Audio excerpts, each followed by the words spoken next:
नमस्कार दोस्तों, आपका एक बार फिर स्वागत है पहलवानुद्दीन ग्रुप ऑफ कॉलेज के यूट्यूब चैनल में।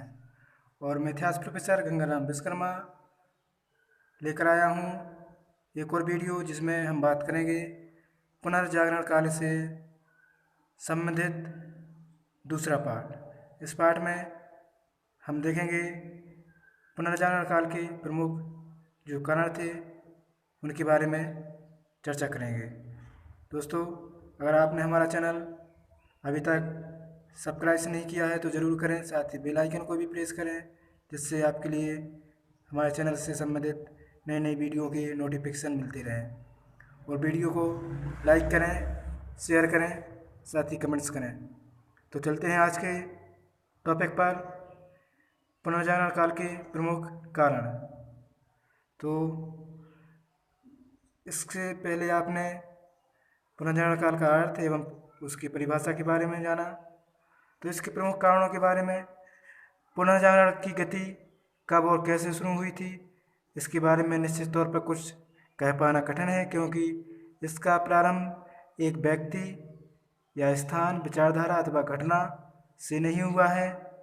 इसके पीछे असंख्य लोगों के सामूहिक प्रयत्न एवं विविध देशों का प्रत्यक्ष अथवा अप्रत्यक्ष योगदान रहा है। ऐसी स्थिति में यूरोप में पुनर्जागरण के कई कारण ढूंढे जा सकते हैं, किंतु सभी घटनाओं एवं वस्तुस्थितियों का अध्ययन करके विद्वानों ने पुनर्जागरण के जो प्रमुख कारण बताए हैं उनमें से प्रमुख हैं धर्म युद्ध। तो धर्म युद्ध दुनिया के इतिहास के सभी विद्वान एकमत से यह स्वीकार करते हैं कि धर्म युद्ध ने इस दिशा में पहल की थी। धर्म युद्ध यूरोप महाद्वीप थे, वहाँ के ईसाइयों तथा मध्य एशिया के सेल्जुक तुर्कों के बीच ईसाइयों के तीर्थ स्थान यरूशलेम पर अधिकार की बात को लेकर लड़े गए थे।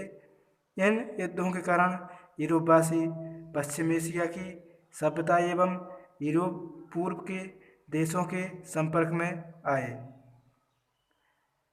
कारण कि जो लोग इन युद्धों में भाग लेकर यूनान आदि देशों में गए थे, उन्हें यूनान की प्राचीन ग्रंथों के अनुवाद को देखने का अवसर मिला।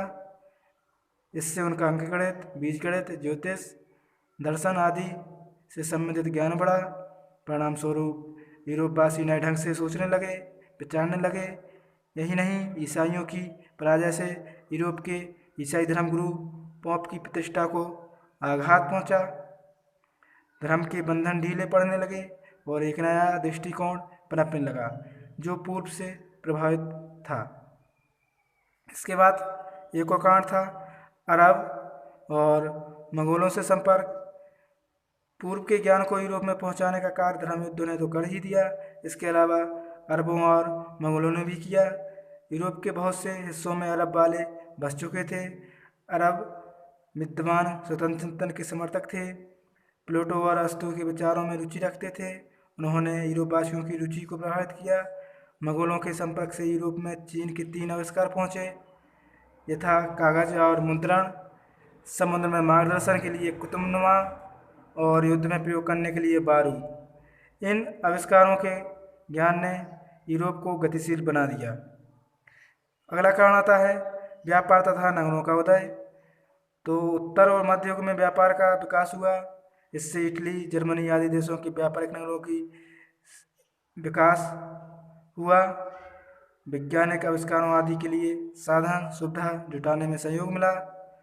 खोज आविष्कार करने वालों को आर्थिक संरक्षण प्राप्त होने की सुविधा बढ़ी। धनी व्यापारी नवीन आविष्कार करने वालों को सहयोग देने लगे। परिणाम स्वरूप नवीन चिंतन को गति मिली। व्यापारिक उन्नति से शहरों और नगरों की वृद्धि हुई। वेनिस, मिलान, फ्लोरेंस, आंगलबर्ग, नरेमबर्ग आदि नगरों का विकास हुआ। इन नगरों में अरबी, यूनानी तथा पूर्वी देशों के विचारों एवं ज्ञान का आदान प्रदान होने लगा। नगरों के स्वतंत्र वातावरण से विचार स्वतंत्रता को प्रोत्साहित किया। इसी के साथ नए नगरों के विकास से एक नवीन मध्यम वर्ग का उदय हुआ जो अपनी बुद्धि और परिश्रम से धन संचित करने लगा। इस वर्ग में सेठ साहूकारों की कमी नहीं थी, जो संस्कृति को प्रोत्साहित करते रहते। लेखकों, विद्वानों और कलाकारों को आश्रय देने और विचार विनिमय हेतु गोष्ठियाँ जुड़ती, तर्क वितर्क होते, जिससे प्रत्येक चीज़ की अच्छाई बुराई सामने आ जाती। इससे चिंतन शक्ति का विकास होता गया, पुरानी मान्यताएं टूटती गईं और नई मान्यताओं की पृष्ठभूमि बनती रही। अगला जो प्रमुख कारण था, जो महत्वपूर्ण था, कुस्तुनतुनिया का पतन। पूर्वी रोमन साम्राज्य बाइजेंटाइन साम्राज्य की राजधानी कुस्तुनतुनिया पर 1453 ईस्वी में उस्मानी तुर्कों ने अधिकार जमा लिया। तब बहुत से यूनानी विद्वान अपने साथ प्राचीन यूनानी और रोमन पांडुलिपियों लेकर इटली भाग आए। उनके आगमन से बौद्धिक वातावरण में उथल पुथल मच गई। यूनानी साहित्य के अध्ययन अध्यापन में लोगों की रुचि बढ़ी। यही नहीं, कुस्तुनतुनिया पर तुर्कों के आधिपत्य से यूरोप से पूर्वी देशों के स्थल मार्ग अवरुद्ध हो गए। यूरोप का पूर्वी देशों से व्यापारिक संबंध समाप्त हो गया था तथा यूरोप के लोगों के लिए नए मार्ग खोजने के लिए जो काम हुआ वो अनिवार्य हो गया था। तब नए जल मार्गों का और उसके तहत नवीन भौगोलिक खोजों का क्रम आरंभ हुआ। इससे नए युग का संचार हुआ। इसके बाद जो प्रमुख कारण है, कागज एवं छापाखाना। तो जो ऊपर बताए गए जो कारण थे, उनमें से अरबों एवं मंगोलों के संपर्क में आने से यूरोपवासियों का कागज एवं मुद्रण कला से परिचय हुआ था। इससे यूरोप के लोगों ने अपने यहाँ कागज बनाने एवं छपाई का काम करने के प्रयत्न आरंभ कर दिए। 14वीं शताब्दी में यूरोप में आधुनिक रीति के कागज बनाने के कार्य प्रारंभ हुए। 15वीं सदी में गुटनबर्ग ने मुद्रण या छपाई की मशीन का आविष्कार किया। इससे पहले हस्तलिपि में लिखी जाने वाली ज्ञान, विज्ञान, दर्शन, साहित्य, धर्म, अध्यात्म आदि की पुस्तकें हजारों में छपकर जनसामान्य के पास पहुंचने लगीं। तब ज्ञान की बातें कुछ गिने चुने लोगों के पास ही थीं, जो व्यापक रूप से जन समुदाय तक पहुंची। परिणामस्वरूप उससे सामान्य जन में चेतना का उदय हुआ और लोग धार्मिक दबाव, जखड़न आदि से ऊपर उठकर मनुष्य के भौतिक, मानसिक एवं आत्मिक उत्थान के लिए तत्पर हुए।